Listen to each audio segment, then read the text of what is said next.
The news in detail. The State Cabinet, which met yesterday, has decided to constitute a scheme under the Meghalaya Residents Safety and Security Act (MRSSA) to enable the District Task Force to avail funding from the state government to meet their requirements. Cabinet Minister Amprian Lingdaw said that with this scheme, the District Task Force would avail a budgetary provision of minimum rupees 2 lakh so that the monitoring of the Act begins at the earliest. This fund would be used to buy laptops, computers and internet facilities, including sitting charge, TA and DA for non-official members.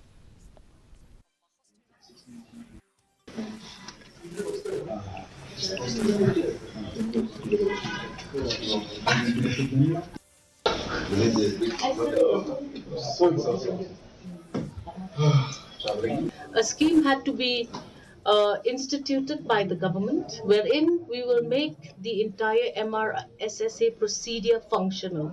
So this scheme entails the provision under finance for DCs to avail budgetary allocations so that work and monitoring of the MRSSA begins at the earliest. So that was done, and it was decided that we will have a revolving fund of a minimum of 2 lakhs per district. In districts where there would be a requirement for a bigger budget because of bigger numbers of authorities like the darbars and others who are anyways entailed to help with the monitoring of visitors,